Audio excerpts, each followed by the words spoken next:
अब अहम खबर, लाहौर डेवलपमेंट अथॉरिटी ने प्राइवेट हाउसिंग एक्ट के रूल्स में तब्दीली कर दी है। मजीद जानते हैं, नुमाइंदा खुसूसी नईम अशरफ भट्ट हमारे साथ मौजूद हैं। नईम, अब बताइएगा कब की गई है और इसका फ़ायदा किन लोगों को पहुंचेगा इस तरमीम का?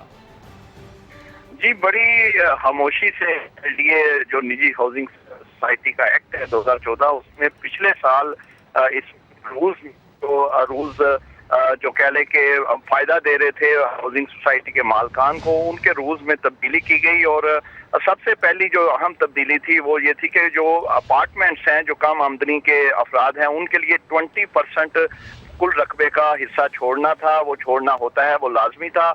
उसमें उन्होंने ऑप्शन दे दी कि अगर आप चाहें तो अपार्टमेंट्स ना बनाएं और 5 मरले के प्लाट्स बना दें।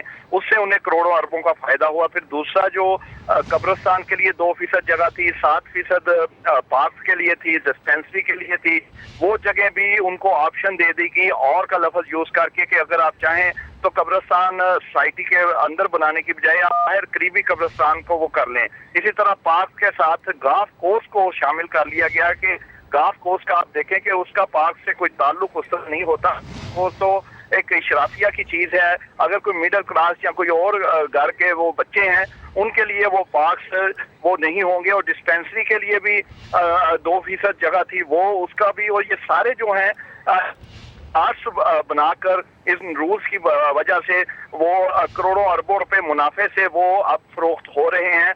यानी ये वो शिक थी जो किस तरह भी इस पे कभी कोई कंप्रोमाइज नहीं हुआ था। ये हर निजी सोसाइटी के लिए लाजमी था कि 20% आप कम आमदनी वाले लोगों के लिए अपार्टमेंट्स रखेंगे, आप कब्रिस्तान की 2% जगह रखेंगे, 7% पार्क के लिए, डिस्पेंसरी के लिए आप जगह रखेंगे।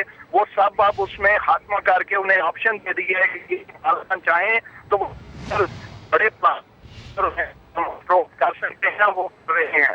दूसरी इसमें अहम बात यह है कि ये जो रूल्स तरमीम किए गए, इससे तकरीबन 1 साल पहले यानी 2 साल पहले एक कमेटी बनाई गई और उस कमेटी को इख्तियार दे दिया गया तो ये रूल्स बदल सकते हैं। फिर वो कमेटी ने कुछ टाइम लगाया और फिर बिलाहल खामोशी से वो रूल्स तब्दील कर लिए गए और रातों रात आप कह सकते हैं कि इससे ठीक है। LDA के प्राइवेट हाउसिंग इस एक्ट के रूल्स में ये तब्दीली की गई है। तफसीलात के लिए आपका बहुत शुक्रिया। नईम अशरफ भट्ट हमारे साथ मौजूद थे। इसी तमाम तर मामले के हवाले से बात करते हैं। तहरीक इंसाफ के रहनुमा महमूद रशीद हमारे साथ मौजूद हैं। महमूद रशीद साहब, बहुत शुक्रिया आपका समा को वक्त देने के लिए।